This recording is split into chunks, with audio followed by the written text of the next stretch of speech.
हम लोग हिस्ट्री के प्रीवियस ईयर क्वेश्चन सीरीज़ कर रहे थे जिसमें हमने मॉडर्न पूरा कर लिया था।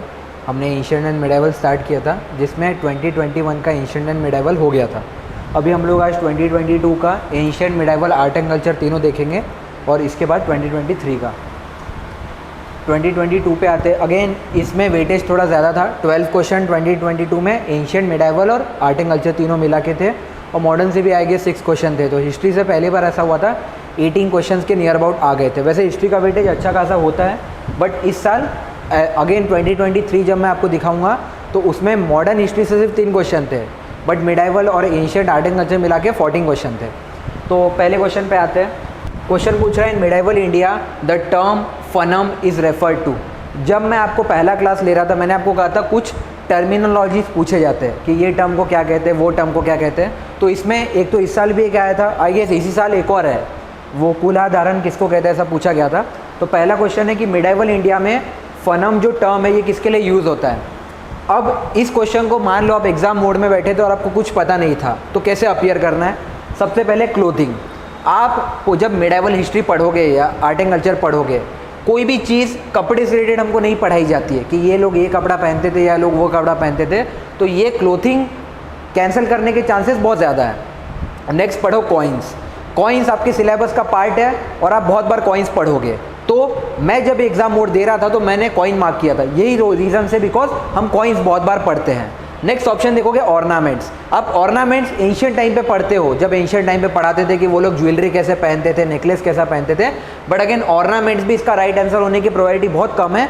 और लास्ट में है वेपन्स। ना हमको वेपन्स पढ़ाया जाता है, ना कपड़े पढ़ाए जाते हैं, ना खान पीन पढ़ाया जाता है। हमें कॉइन्स थोड़े बहुत पढ़ाते हैं और थोड़े बहुत ऑर्नामेंट्स। तो इसीलिए I would go with coins. इसका आंसर भी एक्चुअली बी ही है। फनम जो टर्म है वो पैसे के लिए यूज़ किया जाता था मिडाइवल इंडिया में। सिक्के जो होते थे, कॉइन्स, उनके लिए यूज़ किया जाता था। और ये आपके एनसीईआरटी में गिवन है। अगेन सिलेबस का पार्ट है टर्मिनोलॉजीज। इसका एक्सप्लेनेशन हम लोग देखते हैं। Fanam was a gold currency. ये गोल्ड करेंसी था जो कहाँ यूज़ किया जाता था, साउथ इंडिया में। कब से कब तक, 17 से लेके 19 सेंचुरी तक। The word fanam is Europeanized version of the word panam which means coin. ये फनम जो वर्ड था ये यूरोप जो थे, ब्रिटिशर्स आए थे, कहाँ से थे, यूरोप से आए थे। तो वो लोग कॉइन के लिए कौन सा वर्ड यूज़ करते थे, पनम। पनम का ही मॉडिफाई करके उन्होंने वर्ड यूज़ किया फनम। आगे fanam comes primarily in gold and it was one of the smallest coins in the world. Fanam की एक और खास बात याद रखना, वर्ल्ड की स्मॉलेस्ट कॉइन थी। इसका साइज दे रखा है, हमें याद रखने की जरूरत नहीं है। It was extensively use for trading. Obvious सी बात है, पैसा है तो किसके लिए यूज़ करेंगे, ट्रेड के लिए। नेक्स्ट, स्टेट्स विच इशूड गोल्ड कॉइन्स इंक्लूड। कौन कौन इशू करता था इसको, मराठा, मैसूर, कोचीन, कुर्ग और ट्रैवनकोर, नागापट्टिनम। मतलब आप देखोगे या तो मराठा या फिर उसके नीचे वाला एरिया, साउथ वाला एरिया। ये जो टूटीकॉन भी है ये साउथ में ही आता है। And the Mughal empire.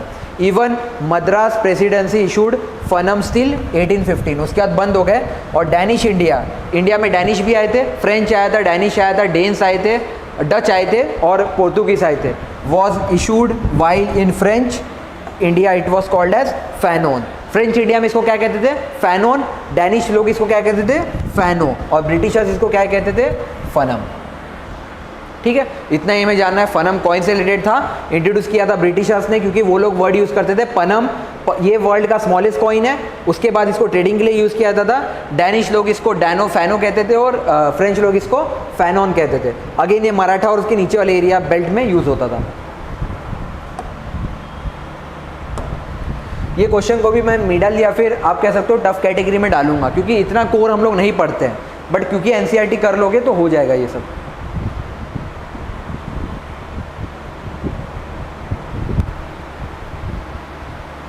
Next question है, with reference to Indian history consider the following text. Again art and culture में हम लोग लिटरेचर पढ़ते हैं और हम लोग जैनिज्म बुद्धिज्म को भी बहुत ज़्यादा पढ़ते हैं। तो ये मिक्सचर है, जैनिज्म बुद्धिज्म से भी डिराइव्ड है और लिटरेचर वाले पोर्शन से भी डिराइव्ड है। आपके पास 4 किताबें दी है और आपको पूछा है इसमें से कौन सी किताबें जैना टेक्स्ट है, जैनिज्म की किताबें। सबसे पहला है नेति पाकरणा। अब जब आप बुद्धिज्म थोड़ा भी पढ़ोगे आपको पता चलेगा जो भी ऐसे वर्ड्स होते हैं ना, नेति, ये लोग बुद्धिज्म से रिलेट करते हैं, जैनिज्म से नहीं। तो द मोमेंट आपको जब बुद्धिज्म पढ़ोगे खुद फील हो जाएगा। तो ये पहला वर्ड जैसे ही आप हटाओगे, पहला ऑप्शन ए और सी तो हट गया आपके पास बचा सिर्फ बी और डी। अब आपके पास परिशिष्टा पर्वण है और अवादन शतका है। अब अवादन शतका भी जो ये बुद्धिज्म टेक्स्ट है, या तो आप बेस्ट काम क्या करो, अवादन शतका देख लो। अवादन शतका जो है सबको पता होता है, पढ़ोगे, ये बुद्धिस्ट टेक्स्ट है। 3 यहाँ भी हट जाएगा, 3 यहाँ भी हट जाएगा, 3 यहाँ भी हट जाएगा, बचेगा क्या आपके पास सिर्फ 2 और 4। आंसर है बी। जैना टेक्स्ट ये परिशिष्टा पर्वन और त्रिशशिशिला चना महापुराणा, ये दो जो है ये जैना टेक्स्ट है। ठीक है, नाम भी एकदम अमेजिंग है इनके। ऑप्शन इसका बी हो जाएगा। ऑप्शन 1 क्यों इनकरेक्ट है, मैंने आपको बताया। नेतिपाकरणा जो क्या है, बुद्धिस्ट स्क्रिप्चर है, ये आपके नोट्स में भी मेंशन मिलेगा। Buddhist scripture that contains methods that were taught by Buddha's disciple Kacchana as approved by Buddha. Buddha का एक डिसाइपल था, डिसाइपल मतलब कह सकते स्टूडेंट, जो इस बुक से बुद्धिज्म लोगों को प्रीच करता था, उसने वो ये बुक का यूज़ करता था। And that it was recited at the first Buddhist council. जब आप आर्ट एंड कल्चर पढ़ोगे तो 4 बुद्धिस्ट काउंसिल हुए थे, फर्स्ट, सेकंड, थर्ड, फोर्थ, अलग अलग लोगों ने प्रिसाइड किया था। बस इतना याद रखना, गौतम बुद्ध के मरने के बाद काउंसिल हुए थे, तो गौतम बुद्ध किसी के भी हेड नहीं थे।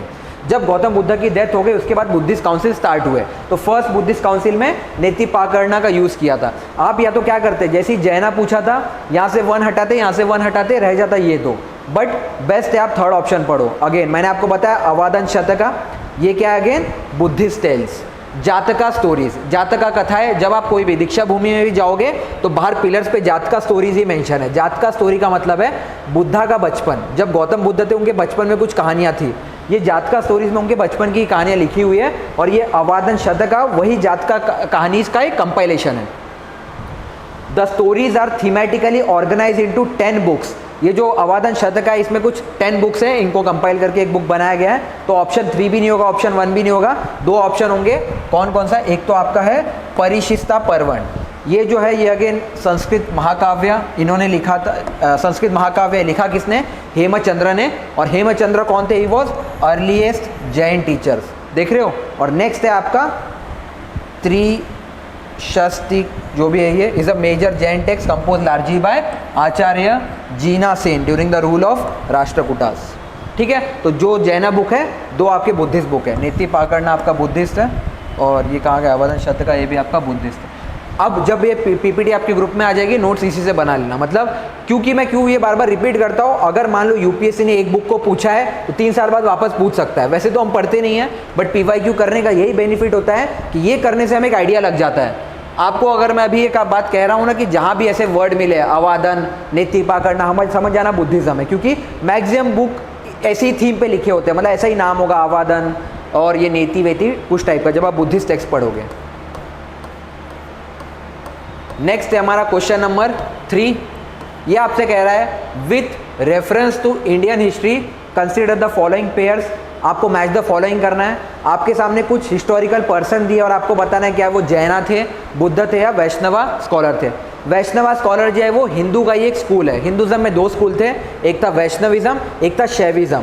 शैविज्म शिव जी की पूजा करते हैं और वैष्णविज्म किसकी पूजा करते हैं, विष्णु जी की। इन दोनों में हमेशा कॉन्फ्लिक्ट रहा है। और ये इंडिया में जब भक्ति मूवमेंट चल रहा था, मीरा, तुलसीदास, ये आपके तुकाराम और एकनाथ नामदेव, एकनाथ शिंदे नहीं, एकनाथ जो ये थे, तो इन्होंने, इन लोगों ने लिखा है ये। तो ये इसी टाइम पे थे। तो नाथ मुनि उसमें से आपको बताना है कि आर्यदेवा क्या जैना थे, दिगनागा बुद्धिस्ट थे और नाथ मुनि वैष्णव थे। अब ये वाला जो पेपर था इसमें पहली बार ऐसा हुआ था कि इस टाइप के ऑप्शन इंट्रोड्यूस किए थे। 2021 तक ऐसे ऑप्शन नहीं होते थे, ओनली 1, ओनली 2, ओनली 3, ओनली 4। ये ऑप्शन का सबसे बड़ा डीमेरिट क्या है, मैं आपको अभी प्रूव करके दिखा दूंगा। मैक्सिमम का आंसर है ओनली 2, मैक्सिमम का, मतलब अभी इसके पहले तो कोई नहीं गया ना इस टाइप का, हाँ इस टाइप का पहले नहीं गया है। बट अभी आप देखोगे बहुत से ऐसे क्वेश्चन थे और मैक्सिमम का आंसर ओनली 2 था। चेक कर लो, इसका भी क्या है, ओनली 2, आंसर सी है, ओनली 2 पेयर्स इसका आंसर है। ये पेपर का बाय डिफॉल्ट था। तो इस इनफैक्ट ये नहीं, जब इसके जस्ट 1 घंटे बाद मैं 2023 का पेपर कराऊंगा, I can show you maximum का आंसर ओनली 2 था। पता नहीं यूपीएससी का ग्लिच है कि क्या था, बट जो 2022 दे रहे थे उनको एक चीज़ पता थी, तो 23 में भी उनको एक चीज़ काम की। बट ज़रूरी नहीं है 2024 में भी ऐसा ही होगा, क्योंकि जब आप और मैं ये चीज़ डिकोड कर रहे हैं तो यूपीएससी भी कर ही लेगी। बट ये क्वेश्चन बहुत टफ कैटेगरी में डाल सकता हूँ मैं, पेपर मोड में बहुत रेयरली ये क्वेश्चन कोई कर सकता है। बट हाँ, अगर ये जो सेंस था ओनली 2 वाला, इस मोड से आप जा सकते थे। इसका एक्सप्लेनेशन देखते हैं। सबसे पहला वाला इनकरेक्ट है। आर्यदेवा जो थे ये एक नागार्जुन के डिसाइपल थे, और नागार्जुन आप कहाँ पढ़ते हो? बुद्धिज्म में। तो आर्यदेवा के यहाँ पे सामने क्या लिखा हुआ है? जैन। बट आर्यदेवा कहाँ से बिलोंग करते हैं? बुद्धिज्म से। तो पहला हो जाएगा हमारा रॉन्ग, क्योंकि आर्यदेवा क्या थे? डिसाइपल थे नागार्जुना।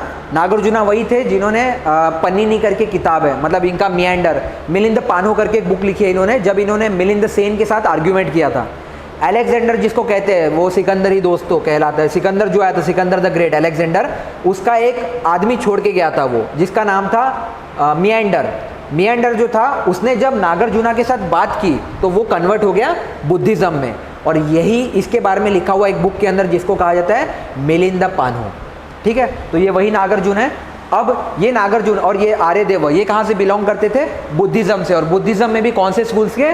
माध्यमिका स्कूल्स है। बुद्धिज्म में अलग अलग स्कूल्स हैं, जैसे कि माध्यमिका, फिर एक तांत्रिक स्कूल है, वज्रयाना स्कूल, अलग अलग स्कूल है। तो ये हमें याद नहीं रखना है, बस इतना रखना है बुद्धिस्ट स्कॉलर थे ये। हाँ ये देखो, महायाना, ये माध्यमिका जो ये एक प्रिंसिपल स्कूल से बिलोंग करता है। किससे? महायाना। आपको ये याद रखना है बुद्धिज्म दो चीज़ों में डिवाइड हुआ था, एक था हीनयाना और एक था महायान, जिसमें माध्यमिका महायान में आता है। नेक्स्ट वाला हमारा करेक्ट है। दिगानागा जो थे ये अगेन क्या थे? बुद्धिस्ट ओरिजिन थे। क्वेश्चन यही पूछ रहा था कि दिगानागा बुद्धिस्ट है कि नहीं, तो ये राइट हो जाएगा।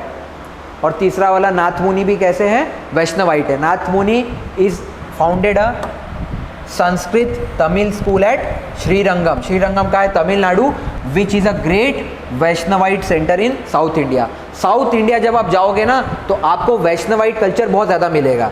एक ही दो शिव जी का कल्चर, जैसे आदि योगी जहाँ पे वो सदगुरु बैठते हैं, चेन्नई में है वो, चेन्नई आई गेस बेंगलुरु में है, वही बस एक शैवाइट है। लेकिन साउथ इंडिया में जाओगे तो मैक्सिमम आपको वैष्णवाइट कल्चर मिलेगा। शैविज्म, शिव जी के मैक्सिमम टेम्पल आपको नॉर्थ इंडिया में मिलेंगे, बट इसीलिए वैष्णवाइट साउथ इंडिया में कल्चर है। तो वापस इस पे आते हैं। पहला हमारा रॉन्ग हो गया, दूसरा भी राइट है, तीसरा राइट है, आंसर हो जाएगा ओनली 2 पेयर्स। ठीक है,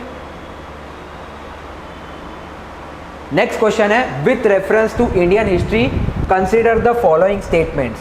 सबसे पहला स्टेटमेंट कह रहा है the first Mongol invasion of India happen during the reign of Jalaluddin Khilji. अब मैं आपको एक अप्रोच सिखाता हूँ।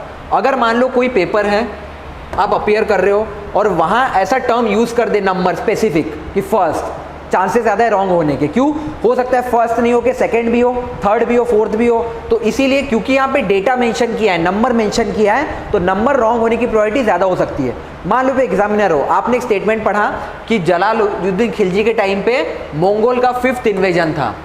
आपको स्टेटमेंट चेंज करना है। आप क्या कर सकते हो? या तो जलालुद्दीन खिलजी का नाम बदल दोगे, या तो मंगोल इन्वेजन बदल दोगे, या फर्स्ट बदल दोगे, कोई भी data बदलोगे।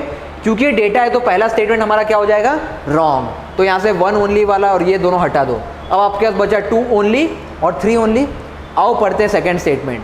During the reign of Alauddin Khilji, मतलब अलाउद्दीन खिलजी जब राज कर रहा था। आगे की स्टेटमेंट पढ़ो। 1 Mongol assault marched up to Delhi and beside the city. ये ऐसा कह रहा है अलाउद्दीन खिलजी के टाइम पे एक कोई आर्मी दिल्ली तक पहुंच गए। यार ये तो इजीली पॉसिबल है ना। अलाउद्दीन खिलजी कितने टाइम तक रूल किया, अब कोई देखने थोड़ी जा रहा था कि कौन आया दिल्ली तक कौन नहीं। मान लो मैं अलाउद्दीन खिलजी में दिल्ली तक बैठा हूँ है ही, तो मेरे हिसाब से सेकंड स्टेटमेंट की होने की पॉसिबिलिटी थोड़ी ज्यादा है। क्यों? ये ऐसा कह रहा है 1। ये अगर ऐसा कहता ना कि मेनी मोस्ट, मतलब बहुत सारे पहुंच गए, तो डिफिकल्ट होता। ये स्टेटमेंट मानने की प्रोबेबिलिटी थोड़ी ज़्यादा इसलिए है क्योंकि अलाउद्दीन खिलजी बहुत बड़ा रूलर था और हो सकता है एक आधी आदमी दिल्ली तक पहुंच गया हो। तो मेरे हिसाब से सेकंड स्टेटमेंट राइट है। थर्ड पढ़ते हैं। Mohammad bin Tughlaq temporarily lost portions of north west of his kingdom to Mongol. ये भी अगेन क्या हो जाता है? फैक्ट। मान लो ये हारा तो होगा, बट मंगोल को ना हार के किसी और को हारा होगा। हो सकता है स्लेव डायनेस्टी को हारा होगा, किसी और को हारा होगा, या तो हो सकता है ये आदमी ही गलत होगा। तो ये भी क्या हो जाएगा? डेटा। तो मेरे हिसाब से इसका आंसर हो जाएगा 2 ओनली। एग्जाम मोड में ऐसे ही पेपर सॉल्व करना होता है। यूपीएससी का पेपर टफ है मैं मानता हूँ, बट जिनका सिलेक्शन होता है जिनका नहीं होता है वो क्या करते हैं? रीड बिटवीन द वर्ड्स करते हैं। वो देखते हैं वर्ड्स क्या ये डेटा को शो कर रहा है, क्या ये डेटा को शो कर रहा है। अब डेटा तो ये भी थोड़ा बहुत शो कर रहा है, बट यहाँ लिखा है 1, सिर्फ एक। अभी इसके बाद मैं एक और क्वेश्चन कराऊंगा संगम लिटरेचर का, उसमें मैं आपको दिखाऊंगा वर्ड का ही बहुत बड़ा गेम होता है। अगर आपने यूपीएससी की वर्डिंग को समझ लिया, ठीक है, तो इसका मेरे हिसाब से आंसर बी है। चेक करते हैं। आंसर बी है 2 ओनली। क्यों? एक्सप्लेनेशन देखो। पहला स्टेटमेंट रॉन्ग है। First Mongol invasion of India took place during the time of sultan Shamsuddin Iltutmish. मैंने आपको क्या कहा, डेटा है, चेंज करना आसान है। मैंने आपको क्या कहा था, क्या क्या चेंज किया जा सकता है, या तो फर्स्ट चेंज किया जा सकता है, या तो नाम चेंज किया जा सकता है, या तो ये मंगोल चेंज किया जा सकता है। देख लो यहाँ पे उसने क्या किया, जलालुद्दीन खिलजी का नाम चेंज करके किसी और इंसान का नाम था, वहाँ पे जलालुद्दीन खिलजी लगा दिया। तो पहला स्टेटमेंट रॉन्ग हो गया। सेकंड स्टेटमेंट पढ़ो, Alauddin established a huge permanent standing army to satisfy his ambition to protect. उसने क्या किया था, एक बहुत बड़ी आर्मी लगा के रखी थी खुद को प्रोटेक्ट करने के लिए। इसी टाइम पे Mongols attack at the worst time possible for Alauddin Khilji. आप ये बात खुद सोचो कि स्टेटमेंट राइट होने की पॉसिबिलिटी क्यों है, क्योंकि एक टाइम था अलाउद्दीन खिलजी हारने की कगार पे था। कोई तो दिल्ली तक आया होगा तभी तो इसकी हालत हुई, किसी ने तो उससे सिटी छीन ली होगी तभी तो अलाउद्दीन खिलजी का ये हाल हुआ। तो उस टाइम पे मंगोल का एक इन्वेजन आया था अलाउद्दीन खिलजी पे, और उसने सबसे पहले कहाँ चढ़ाई की थी, चित्तौड़ के किले पे। कितने लोग आए थे, 12,000 आदमी, किसके, टारगी के लीडरशिप पे, अप टू दिल्ली। तो सेकेंड स्टेटमेंट क्या हो जाएगा हमारा, राइट। और थर्ड स्टेटमेंट वापस पढ़ो, इनकरेक्ट है। क्यों, मैंने आपको क्या बताया, तो नाम चेंज हो जाएगा या कोई और डेटा पढ़ो। The next major Mongol invasion took place after Khilji had been replaced by Tughlaq dynasty in the Sultanate. The Tughlaq ruler paid a large ransom to spare his Sultanate from further ravages. Muhammad bin Tughlaq asked Ilkhan Abu Said to form an alliance against Tarmashin, who had invaded Khorasan but attack didn't materialize. हुआ ये था। अब देखो, पहला statement हमने देख लिया, data change किया, सेकंड भी देख लिया। तीसरा स्टेटमेंट पढ़ो, Mohammad bin Tughlaq temporarily lost portion of north west of his kingdom to Mongol. ऐसा कह रहा है कि ये जो आदमी है मोहम्मद बिन तुगलक, ये अपना राज्य पाठ मंगोल को दे के बैठ गया, ये हार गया। स्टेटमेंट ऐसा कह रहा है, लड़ाई हुई ही नहीं। जब ये लड़ाई होने वाली थी, इसने अपने राज्य पाठ का एरिया नहीं दिया, इसने कोई और राज्य पाठ का एरिया उसको दे दिया। पढ़ लो यहाँ पे, इन्वेजन तो हुआ था, ये स्टेटमेंट बराबर है। But Mohammad bin Tughlaq asked Ilkhan Abu Said to form an alliance again Tarmashirin. The Tughlaq ruler paid a large ransom. उसने बहुत ज़्यादा पैसे दिए तो सो दैट उस पर अटैक ना हो। तो अटैक हुआ ही नहीं, क्योंकि अटैक हुआ नहीं तो ज़मीन हारेगा कैसे, इसे थर्ड स्टेटमेंट हो जाएगा हमारा रॉन्ग। मैं बार बार बोलूँगा, डेटा पे फोकस करो। अब कितना भी पढ़ लो, जाके घर जाके हिस्ट्री पढ़ लो। हिस्ट्री एक ऐसा सब्जेक्ट है जो नेवर एंडिंग है, मतलब कितने सारे बुक्स हैं, इसमें आपको थोड़ा स्मार्ट प्ले करना पड़ेगा। जैसे मैंने आपको पहला क्वेश्चन दिखाया था फनम, चेक करो, ये क्वेश्चन भी वैसा ही है। With reference to Indian history who of the following were known as Kuladharan. Kuladharan किसको कहते थे? अब अगेन ये क्या है, टर्मिनोलॉजी है, एक टर्म है कुलाधारन, बहुत टफ है, हम नहीं पढ़ते। इसका अरब मर्चेंट भी हो सकता है क्योंकि हमने उनके बारे में पढ़ा है, पर्शियन कैलीग्राफीज भी हो सकता है, सैयद भी हो सकता है, कलंदर भी हो सकता है। ये उस साल का टफेस्ट क्वेश्चन है, इसका आंसर है सैयद।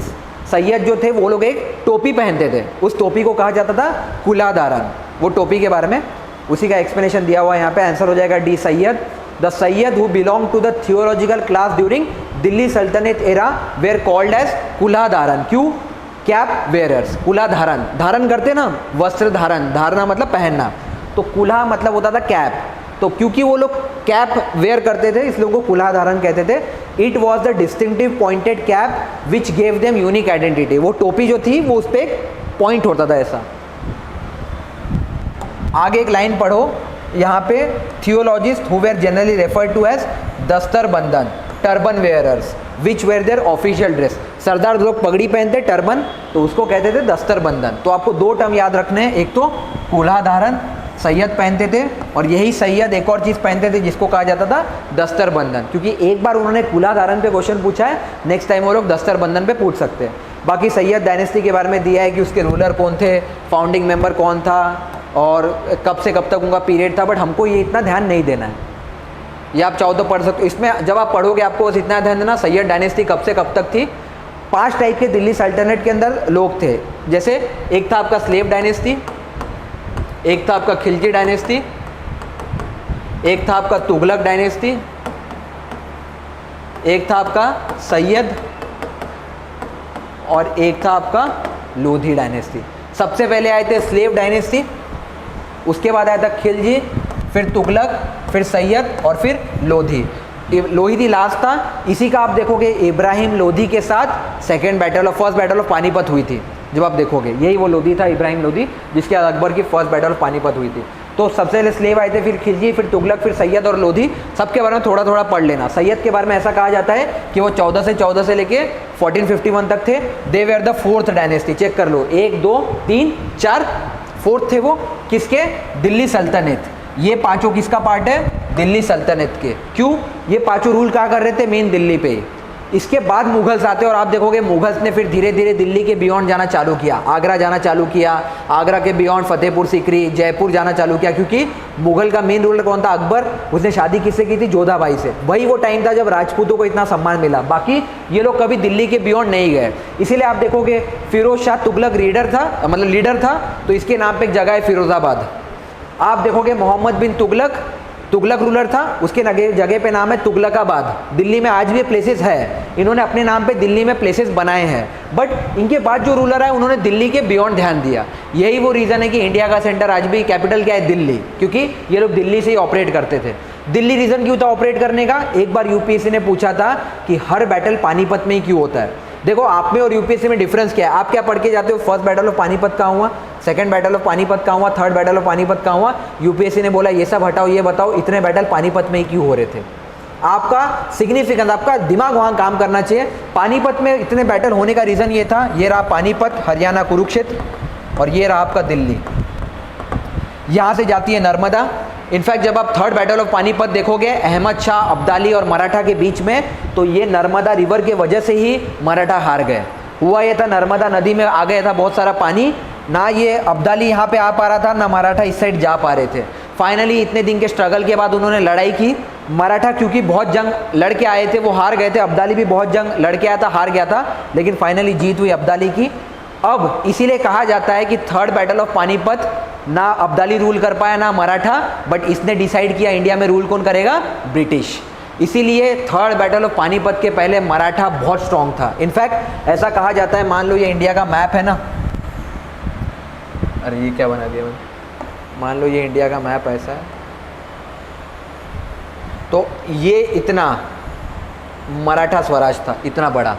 बट फाइनली जब यहाँ से पानीपत हमने हारा, दिल्ली पे हमारा कमांड कम हुआ, धीरे धीरे धीरे धीरे ब्रिटिशर्स यहाँ से आए वेस्ट इंडिया से, और पानीपत मतलब ये अब्दाली यहाँ से आया था, अहमद शाह अब्दाली नॉर्थ वेस्ट से। यही वो टाइम था जब मराठा वीक हुआ। क्योंकि मराठा वीक हुआ तो पावर में कौन आ गया, ब्रिटिश, और थर्ड बैटल ऑफ पानीपत ने डिसाइड किया इंडिया में रूल करेगा ब्रिटिशर्स। तो वापस आते हैं हम हमारे टॉपिक पे। यहाँ पे दे रखा है फोर्थ डायनेस्टी थी दिल्ली सल्तनत की, with 4 rulers ruling for 37 year. इसमें 4 ही रूलर है मेन, ये 37 ईयर्स तक इन 4 रूलर ने रूल किया। कौन कौन, सबसे पहला आपका खिजिर खान, जो तिमुरिद वसल ऑफ मुल्तान यहाँ पे रूल करता था, इसने दिल्ली को कॉन्कर किया था 1414 में। उसके बाद जो मेन रूलर है वो है आपका Mubarak Shah, which succeeded the Tughlaq dynasty and rule the sultanate until they were displaced by Lodi dynasty in 1451। 1451 जैसे ही इनका पीरियड क्यों खत्म हुआ, उस टाइम पे लोधी डायनेस्टी आ गया था, इब्राहिम लोधी आ गया था पावर में। इतना ये सैयद के बारे में। और आप बस इतना याद रखना कि इन्होंने क्या क्या बनाया था, खिजिर खान का मस्जिद बनाया था और मुबारक शाह का टॉम बनाया था दिल्ली में। बस यही इनका मेन काम है। इन्होंने मेन काम कहाँ पे किया है, नॉर्थ इंडिया में ही, क्योंकि दिल्ली में रूल करते थे बस, और कुछ ज़्यादा खास नहीं है सैयद के बारे में। फिर ये वाला क्वेश्चन है, according to Kautilya Arthashastra which one of the following statements are correct. Kautilya जो है चाणक्य, उन्होंने अर्थशास्त्र लिखी थी। आपको बताना है इसमें से कौन कौन सा स्टेटमेंट राइट है। सबसे पहला लिखा है, a person could be a slave as a result of judicial punishment. आप गुलाम बन सकते हो अगर आपको कानूनी सज़ा हुई है। बिल्कुल सही बात है, ऐसा लिखा हुआ है। नेक्स्ट है, if a female slave bore her master a sun she was legally free. इस लाइन का मतलब यह है, मान लो मैं राजा हूँ और मेरे नीचे एक दासी है और दासी ने मुझे एक बेटा दिया अगर, तो आज से वो दासी क्या हो जाएगी, लीगली फ्री, तभी जब उसके साथ मेरा कोई बेटा है। ऐसा अर्थशास्त्र में लिखा हुआ है। ये स्टेटमेंट में बिल्कुल राइट है। ऐसा लिखा हुआ है कि अगर किसी राजा का किसी दासी के साथ कोई बेटा है तो वो रूल कर सकता है। इनफैक्ट हैरानी की बात यह है, ये जो आपके चंद्रगुप्त मौर्य है,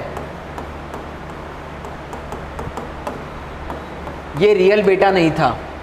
ये जो चंद्रगुप्त मौर्य था, ये रियल उस एम्पायर का रियल सन नहीं था। धनानंद जो था उस टाइम का राजा, उसका रियल बेटा एक था, और ये जो था ये एक ट्राइबल था, और ये कह सकते हो ये स्लेव का ही बेटा था। एक दासी थी धनानंद की, उसका बेटा था। जब चंद्रगुप्त मौर्य और धनानंद के रियल बेटे को चाणक्य ले गए ट्रेनिंग के लिए, तो चाणक्य ने एक दिन कहा था धनानंद के बेटे को कि चंद्रगुप्त मौर्य सोया हुआ है, तुम उसकी मुंडी काट के मेरे पास लेके आओ। जब धनानंद का असली बेटा चंद्रगुप्त मौर्य को मारने गया तो थोड़ा कमज़ोर था, वो मार नहीं पाया, वो वापस आ गया। चाणक्य ने बोला कोई बात नहीं।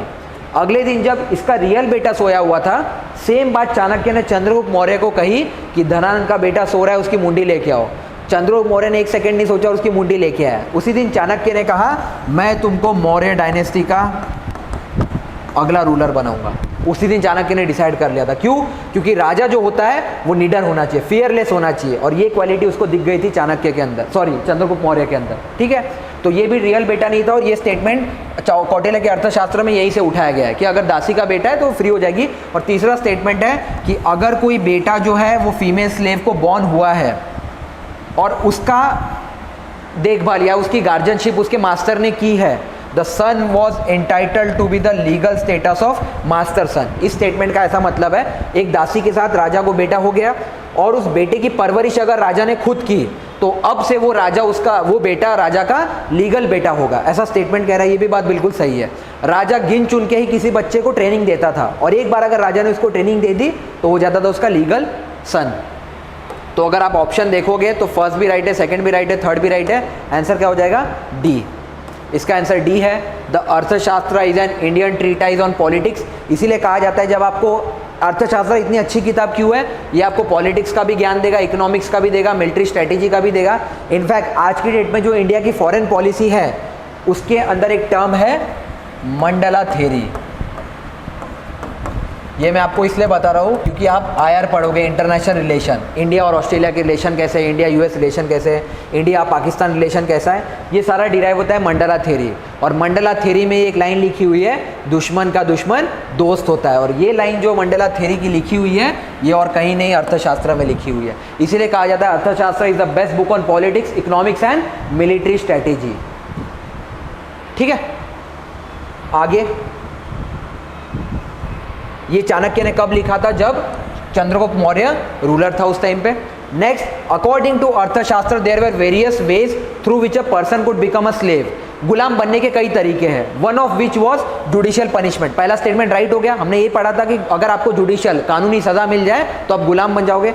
Second, Arthashastra was quite strict when it came to rights of slave. गुलामों के हक के बारे में अर्थशास्त्र बहुत स्ट्रिक्ट था। अर्थशास्त्र में ऐसा कहा गया है कि अगर किसी महिला को एक लड़का होगा और वो फिर क्या हो जाएगी? Legally free. और सेम अगर उसके पिताजी उसको गार्जियनशिप देंगे तो उसको लीगल स्टेटस मिल जाएगा। इसलिए स्टेटमेंट 2 और स्टेटमेंट 3 भी राइट हो जाएगा। आंसर हो जाएगा 1, 2 and 3 D. Next, only 1, only 2, only 3 क्या होगा आंसर? खुद से बताओ। 8। ओनली 1, ओनली 2, ओनली 3, ओनली 4 क्या होगा? ओनली 2। ये बाय डिफॉल्ट है, मैं दिखा दूंगा ये चीज़। अब इसमें जो है मैच आपको क्या किया है, अशोका जो अशोक राजा था उसने कुछ अपने बारे में लिखा था अलग अलग पिलर पे। इसको कहा जाता है रॉक एडिक्ट। मतलब आप मंदिर पे जाओगे, लिखा होता है ना ये मंदिर इन्होंने बनवाया है, ऐसा वैसा, इन्होंने इतना चंदा दिया है। इसको कहा, ये अशोका अपने टाइम पे भी करता था। वो क्या करता था, अगर वो कोई जंग जीत के आया तो अपने बारे में गुणगान करता था, मैं ऐसे जीता, मैं वैसे जीता, और वो पिलर पे लिखा होता था। यही अशोका का मेजर रॉक एडिक्ट लिखा हुआ था। और ये कौन से अलग अलग जगह पे दिया हुआ है। धौली कह रहा है उड़ीसा में है, एरागोडी आंध्र में है, जौगड़ा मध्य प्रदेश में है, कलसी है कर्नाटका में। जिसमें कलसी वाला रॉन्ग है, कलसी जो है ये उत्तराखंड में है, ये रॉन्ग होगा। इसका आंसर ओनली 2 है, चेक कर लो। Answer B only 2। क्यों? चेक कर लेते हैं। सबसे पहला वाला राइट है, धौली एक जगह है उड़ीसा भुवनेश्वर में, वहाँ पे बिल्कुल राइट है। सबसे पहले अशोका के बारे में दिया हुआ है कि अशोका ने ऐसे 33 इंस्क्रिप्शन लिखवा है पिलर्स पे, दीवारों पे 33 अलग अलग रॉक एडिक्ट्स है उसके बारे में। नेक्स्ट, पहला इसलिए राइट है, धौली जो है ये कहाँ पे? उड़ीसा में। सेकंड वाला जो है ये भी राइट है। क्यों? कुर्नूल डिस्ट्रिक्ट आंध्र प्रदेश में एक जगह है जिसका नाम है एरागुड़ी या फिर येरागुड़ी। सेकंड वाला भी राइट है। थर्ड वाला रॉन्ग हो गया। क्यों? जौगाड़ा जो है ये आंध्र प्रदेश, मध्य प्रदेश में नहीं, ये कहाँ पे? उड़ीसा में। और फोर्थ वाला जो मैंने आपको बताया कलसी जो है ये कहाँ पे है? उत्तराखंड में। उत्तराखंड में यमुना रिवर्स के बैंक पे है। इसीलिए आपका काम क्या होगा, मैंने एक्सप्लेनेशन को इतना डिटेल में क्यों दिया है, क्योंकि कल को मान लो जब यूपीएससी ने इस जगह पे क्वेश्चन पूछ लिया है कलसी पे, आपको बस इतना याद होना चाहिए ये कलसी गांव जो है ये यमुना नदी के किनारे है, क्योंकि यमुना एक इंपॉर्टेंट रिवर है। आपके नोट्स में इतना आ जाना चाहिए। और उत्तराखंड में, बाकी ये नहीं भी डालना आपने कि नॉर्थ इंडिया में ओनली प्लेस है। हाँ, एक और चीज़ याद रखना, ये नॉर्थ इंडिया में ओनली प्लेस है जहाँ पे अशोका ने अपने बारे में लिखा है, ठीक है, नॉर्थ इंडिया में। यहाँ पे देखो, अशोका इंस्क्रिप्शन है, Kalsi is singularly unique as it is the only place in north India where the great Mauryan emperor has inscribed the set of 14 rock edicts. Total कितने थे? 33 इंस्क्रिप्शन, जिसमें से 14 जो थे वो मेजर थे, 14 मेजर कह लो या फिर इसको रॉक एडिक्ट्स कहते हैं, और बचे हुए जितने भी थे वो थे माइनर। तो ये 33 में बचे हुए माइनर थे और 14 मेजर थे। तो नॉर्थ इंडिया में ओनली मेजर है ये भी आपके नोट्स में आ जाना चाहिए। बाकी जौगाड़ा के बारे में लिख लेना, उड़ीसा में है। और कुछ इंपॉर्टेंट है क्या इसके बारे में? हाँ, ये प्राकृत लैंग्वेज में है, ब्राह्मणी स्क्रिप्ट में, बस खत्म। सेम येरागुड़ी और एरागुड़ी आंध्र प्रदेश में है, और धौली जो है आपका उड़ीसा में है, और ये पाली में लिखा हुआ है, बस खत्म। ये भी चेक कर लिया, ओनली 2 है। मैं आपको हर क्वेश्चन में शो कर दूंगा ओनली 2 है, एक आधी में नहीं रहेगा, बट इतने फ्री के क्वेश्चन आ रहे हैं तो ठीक है ना। अब ये क्वेश्चन भी देखो, क्या होगा इसका? Only 1, only 2, only 3, only 4, answer B, only 2। Maximum question में यही लूप होता। अगर मैं पेपर में बच्चों को बिठा दूं ना किसी, ओनली 2 क्यों होता है, मैं आपको एक रीजन बताता हूं। मान लो ये एक पर्सन है, ठीक है, इसके सामने मैंने किसी पर्सन ए को रखा है, मान लो इसका जो रियल पार्टनर है वो ये है, ठीक है, क्योंकि इसके रियल पार्टनर को मैंने किसी से एक्सचेंज किया, तो इसके भी तो रियल पार्टनर को मैं किसी से एक्सचेंज करूंगा। हमेशा जब भी क्वेश्चन होगा ना, पेयर्स में ही राइट होगा, या तो ओनली 2 होगा, ओनली 4 होगा। ओनली 4 में क्या दिक्कत हो जाती है, आपको बहुत खिचड़ी करना पड़ेगा, मतलब इसको इधर, इसको इधर, इसको इधर, इसको इधर, ऐसा कुछ, ठीक है, अलग अलग। ओनली 2 आसान क्यों हो जाता है, आप क्या करो, इसको उठा के डाल दो यहाँ पे और इसको उठा के डाल दो यहाँ पे, ऐसा कुछ, ठीक है।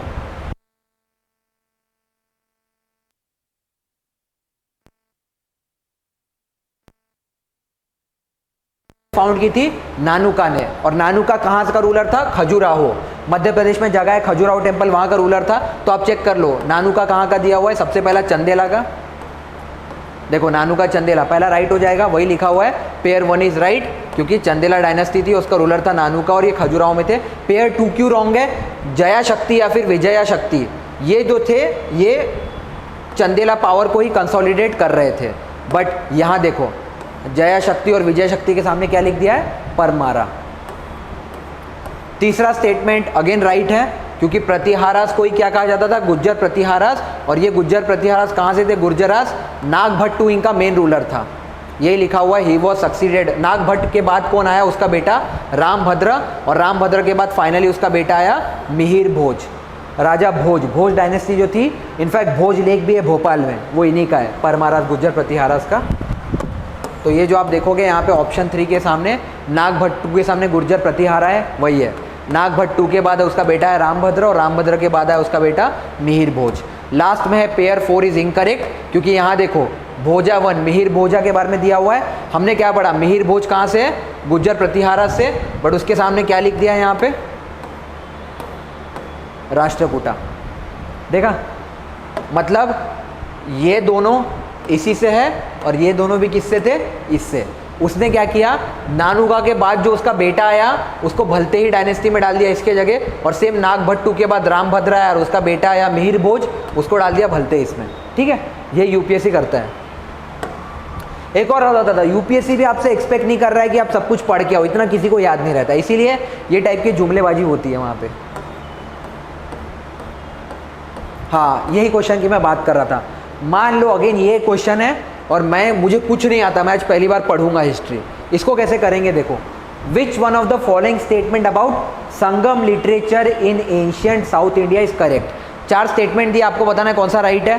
पहला स्टेटमेंट पढ़िए, Sangam poem are devoid of any reference to material culture. ये ऐसा कह रहा है कि संगम किताबों में एक जगह भी मटेरियल कल्चर के बारे में नहीं लिखा है। सोचो कितना डिफिकल्ट है एक स्टेटमेंट राइट करना, क्योंकि आपको पूरा संगम लिटरेचर पढ़ना पड़ेगा ये कहने के लिए कि कहीं भी मटेरियल लिटरेचर के बारे में 1% भी नहीं लिखा है। स्टेटमेंट रॉन्ग होगा कि नहीं? क्यों? आप एक एग्जामिनर हो, आपको पेपर बनाना है, तो आप पहले थोड़ी इतनी मोटी भागवत गीता पढ़ोगे कि कहाँ लिखा है कहाँ नहीं लिखा है, एक एक वर्ड को आपको चेक करना पड़ेगा। इसीलिए क्योंकि यहाँ पे लिखा है, चेक करो, Sangam poem are devoid of any word, check करो, एनी मतलब एक जगह भी नहीं लिखा है अबाउट मटेरियल कल्चर। ऐसा पॉसिबल ही नहीं है कि कहीं एक जगह भी मटेरियल कल्चर के बारे में नहीं लिखा होगा। पहला स्टेटमेंट हो गया रॉन्ग। सेकेंड देखो, social classification of varna was known. ऐसा कह रहा है वर्ना के बारे में संगम लोगों को पता था। यार हो सकता है ना यार, अब उनके माइंड में घुस के थोड़ी देखूंगा हमें पता है। मान लो फॉर एग्जांपल मैं आपसे आईपीएल पे सवाल नहीं कर रहा हूँ, इसका मतलब थोड़ा आपको आईपीएल का पता नहीं है या आपको पता है। एक प्लेयर तो पता ही होगा आईपीएल का, कोई भी इतना पता होगा धोनी चेन्नई से खेलता है। यही स्टेटमेंट कह रहा है कि social classification of varna was known to Sangam poet. हाँ भाई पॉसिबल है, उस टाइम पे किसको पता, एग्जामिनर थोड़ी पूछेगा उस टाइम पे, लोगों को देखेगा आपको पता है क्या। संगम लिटरेचर का एक आदमी जिंदा नहीं है। संगम लिटरेचर 900 BC का पीरियड है, सोचो। अब एग्जामिनर को क्या पता, लेकिन हाँ वर्ना के बारे में कैसे उन लोगों को पता था, क्योंकि किताबों में लिखा हुआ था, इसीलिए। सेकंड स्टेटमेंट ठीक है। तीसरा वापस पढ़ो, Sangam poem have no reference to warrior ethics. ऐसा कह रहा है पूरे संगम लिटरेचर में कहीं भी वॉरियर के बारे में एक शब्द भी नहीं लिखा है। क्या ऐसा पॉसिबल है? नहीं, क्योंकि कहीं तो लिखा होगा, तो तीसरा स्टेटमेंट भी रॉन्ग हो जाएगा। और लास्ट पढ़ो, Sangam literature refers to magical forces as irrational. इसका ऐसा कहना है संगम लिटरेचर ये कह रहा है कि जितनी भी जादुई शक्तियाँ होती है ये सारी बेकार है। लेकिन इस टाइम पे जब आप पढ़ोगे मैजिकल फोर्सेस ही डोमिनेंट थे। पहले के लोग साइंस में बिलीव नहीं करते थे, पहले के लोग जादू मंत्र तांत्रिक में ही बिलीव करते थे। तो ये स्टेटमेंट का राइट होना बहुत मुश्किल है, इसीलिए इसका आंसर क्या हो जाएगा? बी। मेरा ऐसा मानना है, हाँ उनको थोड़ा तो पता होगा। देख रहे हो लैंग्वेज का खेल, यहाँ पे वर्ड डाल दिया एनी, यहाँ पे डाल दिया नो, यहाँ पे वर्ड डाल दिया इरेशनल। बट सेकंड स्टेटमेंट पढ़िए और कोई भी उटपटांग वर्ड दिखा दीजिए मुझे। वापस पढ़िए, social classification of varna was known, उन्हें पता था। हाँ भाई हो सकता है, इसलिए इसका आंसर क्या हो जाएगा? बी। आंसर है बी। ये संगम लिटरेचर के बारे में दिया हुआ है, इतना आपको नहीं पढ़ना है संगम लिटरेचर के बारे में। आपको बस इतना याद देना है कि संगम लिटरेचर जो है ये 6th सेंचुरी तक था। कहाँ से कहाँ तक? 300 BC से 300 AD तक। कुछ तमिल लोगों ने इसके बारे में लिखा है। और हमारे काम का कुछ है क्या? नहीं। हाँ, यहाँ 3 संगम लिटरेचर, 3 संगम ये हुए थे, काउंसिल हुए थे, ये आपको अच्छे से पढ़ना है। हाँ, सबसे पहला वाला जो हुआ था ये कहाँ हुआ था? मदुराई में। इनफैक्ट संगम लिटरेचर पे बहुत क्वेश्चन आता है। इसके नेक्स्ट वाला भी जो हम ईयर का करेंगे मैं आपको दिखाऊंगा, संगम लिटरेचर पे हर साल एक क्वेश्चन आएगा, तो ये भी कर लेना। फर्स्ट संगम लिटरेचर मदुराई में हुआ था और ऐसा कहा जाता है भगवानों ने इसको अटेंड किया था। ठीक है। सेकेंड संगम लिटरेचर हुआ था कदापुरम जगह है तमिलनाडु में। ठीक है। और तीसरा जो वाला जो हुआ था मदुराई में हुआ था। बस इतना ही। और बस ये याद करना है, तोल्कापियम, एट्टुगाई, ये सारे क्या थे? कुछ किताबें लिखी हुई है। ये 4 किताबें और 2 ड्रामा। कौन कौन से? शिल्पा अधिकारम और मन्नी मेघलाई। ये बस। जब मैं आपको 2019 और 18 भी बाकी है, 19 और 20 भी बाकी है, मैं आपको दिखाऊंगा शिल्पा अधिकारम पे भी क्वेश्चन पूछा हुआ है। ठीक है। संगम लिटरेचर बहुत इंपॉर्टेंट है, तो आपको इतना याद रखना है संगम लिटरेचर कहाँ से कहाँ तक था। तमिल लिटरेचर के बारे में बात करता है। पहला हुआ था मदुराई में, भगवानों ने अटेंड किया था। सेकंड हुआ था कापादुरम जगह में, और तीसरा वाला जो हुआ था वो मदुराई में हुआ था। ये 4 किताबें और ये 2 ड्रामा आपको याद रखना है बस। नेक्स्ट, अब ये क्वेश्चन भी करने का बहुत आसान तरीका बताता हूँ। ऐसा कह रहा है योग वशिष्ठ एक किताब है, इसको किसने ट्रांसलेट किया था? निज़ामुद्दीन पानीपती के टाइम पे। मेरे 2 रूल होते हैं। सबसे पहला रूल, अगर ऑप्शन में अकबर है तो अकबर ही आंसर होगा, जैसे गांधी जी के साथ है। ठीक है। तो एक तो ये रूल। सेकंड, आप देखो इन चारों के बारे में पढ़ो।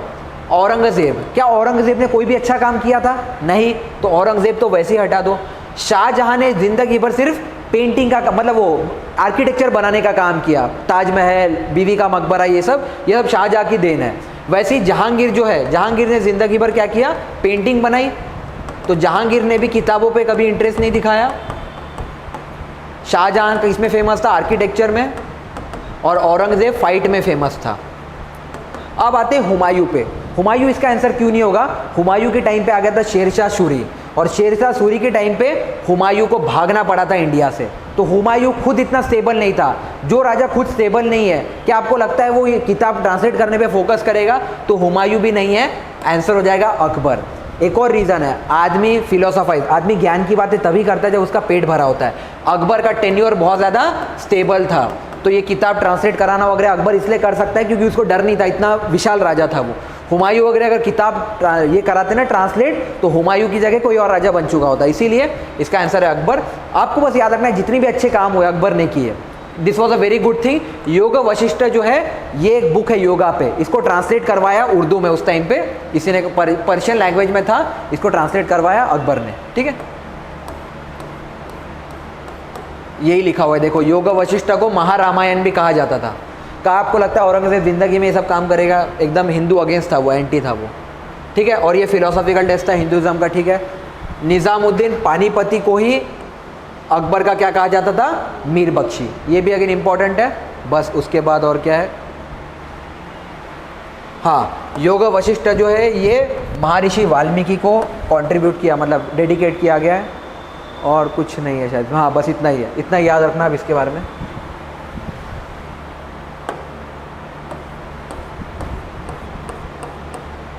अब देखो ये वाला क्वेश्चन क्यों पूछ लिया था, करंट अफेयर्स का क्वेश्चन है, क्योंकि हमारे माननीय मोदी जी गए थे उद्घाटन करने रामानुज टेम्पल का। मैं एक और क्वेश्चन दिखाऊंगा, इसी साल पूछा था, मोदी जी गए थे सोमनाथ टेम्पल तो क्वेश्चन पूछ लिया था। तो आज के डेट में मोदी जी कोई भी मंदिर जाते हैं तो क्वेश्चन हमारे लिए इंपॉर्टेंट हो जाता है। क्वेश्चन ऐसा कह रहा है, वर्ल्ड का सेकेंड टॉलेस्ट स्टैचू जो कि सिटिंग पोजिशन में है रामानुज का, वो प्राइम मिनिस्टर ने इनॉग्रेट किया हैदराबाद में। आपको ये बताना है कौन सा स्टेटमेंट इसमें से करेक्ट है। अब इस टाइप के क्वेश्चन में एक और चीज़ देखना, मतलब मैं कुछ कुछ अलग अलग कैटेगरी के ट्रिक्स बता रहा हूँ। एक चीज़ चेक करो, कोई भी स्टेटमेंट अगर आपको लग रहा है ना बार बार रिपीटेड है, मतलब सेम चीज़ शो कर रहा है, तो आंसर उन्हीं दो में से होगा। जैसे कि ये स्टेटमेंट पढ़ो, best means of salvation was devotion, और ये स्टेटमेंट पढ़ो, salvation was to be obtained through meditation. ये दोनों स्टेटमेंट एक जैसी बातें कर रहे हैं, तो आंसर इन्हीं दोनों में से होगा। ये दोनों स्टेटमेंट भलती दुनिया की बात कर रहे हैं, तो इसको फिलहाल के लिए हटा देना। जब भी आपको ऑप्शन में एक स्टेटमेंट में एक वर्ड दिखे, बार बार दिखे, सेम वर्ड दिखे, तो आंसर उसी में से होगा। ये मैं प्रूफ कर दूंगा हर टॉपिक में, चाहे वो इंटरनेशनल मैपिंग की हो, हिस्ट्री हो, ज्योग्राफी हो। अगर यूपीएससी ने एक वर्ड दो ऑप्शन में यूज़ किया है तो वो वर्ड वाले ऑप्शन में से आंसर होगा, ठीक है। पहला ऑप्शन ये कह रहा है कि भक्ति प्राप्त करने का बेस्ट तरीका होता है डिवोशन, खुद को भगवान को समर्पित करना। और नेक्स्ट स्टेटमेंट कह रहा है भक्ति जो है वो मेडिटेशन, ध्यान करने से अटेंड की जा सकती है। इसका आंसर होगा आई गेस ए है इसका आंसर। हाँ, ए है इसका आंसर। भक्ति प्राप्त करने का बेस्ट तरीका होता है भगवान को खुद को समर्पित करना, ऐसा रामानुज ने कहा था। आंसर ए ही इसका। सबसे पहले रामानुज के बारे में पढ़ते हैं। रामानुज जो थे वो डीपली इन्फ्लुएंस थे बाय अलवर। अब मैंने आपको थोड़ी देर पहले बताया था, एक थे वैष्णवाइट विष्णु जी के भक्त, और एक थे शैवाइट। वैष्णवाइट जो थे ये नए नार होते थे, नारायण के भक्त, और शिव जी के जो भक्त होते थे इनको क्या कहा जाता था? अलवर्स। यही लिखा हुआ है कि Ramanuja was deeply influenced by Alvars. अब इन्होंने कहा था कि he formally believe that intense devotion to Vishnu was the best mean to attain salvation. भगवान को खुद को समर्पित कर दो तो सैल्वेशन की प्राप्ति हो जाएगी। आगे देखो, ही प्रपोनेटेड ए डॉक्ट्रिन ऑफ विशिष्टवाद। विशिष्टवाद मतलब दो थेरी, एक तो होता है अद्वैत, अद्वैत मतलब एक भगवान, द्वैत मतलब दो भगवान। देख रहे हो, विशिष्ट व द्वैत, द्वैत मतलब डुअल मोनोइज्म। इनका ऐसा मानना है कि भगवान एक नहीं, भगवान दो है, विशिष्ट। और ये विशिष्ट मतलब है स्पेशल, स्पेशल डुअलिज्म, ठीक है। ये अलग अलग थेरीज है, जब आप आर्ट एंड कल्चर पढ़ोगे उसमें अलग अलग है, अद्वैतवाद, विशिष्ट अद्वैतवाद, द्वैतावाद, उसमें अलग अलग टाइप है। तो ये विशिष्ट अद्वैतावाद से बिलोंग करते थे। इनके स्टैचू के बारे में दे रखा है, ये हमको पढ़ने की जरूरत नहीं है, बस इतना याद रखना 5 मेटल, पंच लोहा से बना है। 5 मेटल से कौन कौन सा? Gold, silver, copper, brass and zinc, बस इतना। बाकी इनका तमिलनाडु में जन्म हुआ, बस इतना याद रखना, बाकी ये सब छोड़ दो। ये देखो यहाँ लिखा है पंच लोहा, जिसकी बात करता, पंच लोहा 5 मेटल, कौन कौन से? Gold, silver, copper, brass and zinc, बस इतना। तमिलनाडु में बॉर्न हुए ये विष्णु जी के भक्त थे। He was influenced by Alvar, doctrine of Vishishtavad, खत्म। नेक्स्ट देखो, अगला क्वेश्चन भी वापस मोदी जी पे है। Prime minister recently inaugurated the new circuit house near Somnath temple. Which of the following statement about Somnath temple are correct? Somnath temple is one of the jyotirlinga shrine, बिल्कुल सही बात है। इंडिया में टोटल 12 ज्योतिर्लिंग है, जिसमें से एक सोमनाथ का है। पहला स्टेटमेंट तो वैसे ही राइट है, तो पहला जिसमें उसको रखो, जिसमें नहीं है उसको काट दो। अगला कह रहा है, अब अगला स्टेटमेंट देखो, ये भी कितना सही है। A description of Somnath temple was given by Al Biruni. Al Biruni ने कुछ कहा है सोमनाथ के बारे में, पॉसिबल है। अल बिरूनी कब था, उसने कुछ तो कहा होगा। मान लो ऐसा कहा जाता है कि मैंने कभी अपने शब्दों में सीबीएसई का जिक्र किया है, तो हो सकता है ना यार कभी तो मैं सीबीएसई वर्ड का यूज़ किया हो। वही कह रहा है, लैंग्वेज पढ़ो। और description of Somnath temple was given by Al Biruni, बहुत ज़्यादा चांसेस है स्टेटमेंट सही होने के। जहाँ जहाँ 1 और 2 है उसको साथ में रखो, ये भी है, यहाँ नहीं है इसको काट दो, अब तीसरा स्टेटमेंट पढ़ो, प्राण प्रतिष्ठा of Somnath temple was done by president S Radhakrishnan. मैंने क्या कहा, डेटा, नाम बदल सकते हैं किसी का भी, प्राण प्रतिष्ठा हो सकता है किसी ने किया हो, जरूरी थोड़ी है प्रेसिडेंट एस राधाकृष्णन ने किया होगा। यहाँ देखो installation of present day temple, वो ऐसा कह रहा है प्रेजेंट डे टेम्पल जो है वो एस राधाकृष्णन ने किया था, पॉसिबल ही नहीं है। सर्वपल्ली राधाकृष्णन इंडिया के सेकंड प्रेसिडेंट थे, ठीक है, तो उस टाइम पे उन्होंने किया होगा, पॉसिबल ही नहीं है, तो थर्ड स्टेटमेंट रॉन्ग हो जाएगा। आंसर हो जाएगा 1 एंड 2, इसका आंसर होगा ए ओनली, ठीक है। क्यों, पहला तो बाय डिफॉल्ट रॉन्ग है, सेकंड वाला यूपीएससी ने लैंग्वेज दे दिया है कि बाय डिफॉल्ट राइट होना है, आंसर है ए। तीसरा क्यों रॉन्ग है, पढ़ो, the later sources of history account for several decoration by Muslim invader during 11 to 18 century AD. किसने कराया था, डॉक्टर राजेंद्र प्रसाद। मैंने क्या कहा, यूपीएससी के लिए क्या चेंज करना आसान होता है, डेटा, इसके नाम की जगह दूसरा नाम डाल दो, देख लो वेरीफाई कर लो, राजेंद्र प्रसाद ने किया था। यूपीएससी ने क्या किया, बस ये स्टेटमेंट वैसा का वैसा उठा लिया और प्रेसिडेंट एस राधाकृष्णन कहाँ रिप्लेस कर दिया, राजेंद्र प्रसाद के नाम पे। पूरा स्टेटमेंट यहाँ से लेके यहाँ तक सही है, उन्होंने बस ये नाम चेंज कर दिया। इसीलिए मैं बार बार रिपीट करूँगा, अगर कोई स्टेटमेंट है जहाँ कोई जगह की बात हो रही है, डेट की बात हो रही है, नाम की बात हो रही है, नंबर की बात हो रही है, बाय डिफॉल्ट रॉन्ग मार्क कर दो, क्योंकि डेटा को गलत करना बहुत आसान होता है। आज की डेट में मैं अगर आपको बोलूँ ना कि कल 5 क्वेश्चन बना के लाओ घर से, नहीं बना पाओगे, क्योंकि स्टेटमेंट को रॉन्ग करना बहुत डिफिकल्ट हो जाता है। तो स्टेटमेंट को रॉन्ग कैसे किया जाता है, यही स्टेटमेंट उठा के, जैसे आप लोग क्या करोगे, घर जाओगे कॉपी करोगे किसी को, आप गूगल करोगे, यहाँ करोगे, आप कोई स्टेटमेंट देखोगे, आप सोचोगे यही क्वेश्चन सर को दे देती हूँ। अब अगर मैंने बोला कि मैं वेरीफाई भी करूँगा, कहीं से कॉपी नहीं है, तो आप क्या करोगे, आप स्टेटमेंट की लैंग्वेज बदल दोगे, ऑप्शन की जगह मान लो मैंगो की जगह एप्पल कर दोगे। यही इन्होंने किया है, राधाकृष्णन के ये राजेंद्र प्रसाद की जगह राधाकृष्णन किया है, ठीक है। इसलिए ये दोनों स्टेटमेंट राइट है, थर्ड रॉन्ग है, इसका आंसर हो जाएगा ए। पहला 2 स्टेटमेंट हमको पढ़ने की जरूरत नहीं है क्योंकि ये बिल्कुल राइट है। सेकंड वाले में बस इतना याद रखना, सेकंड स्टेटमेंट भी सही है। अल बिरूनी किसके टाइम पे आया था, महमूद अफ गजनी के टाइम पे, ठीक है। हो गया हमारा 2022 वाला खत्म, अब हम 2023 वाला स्टार्ट करते हैं।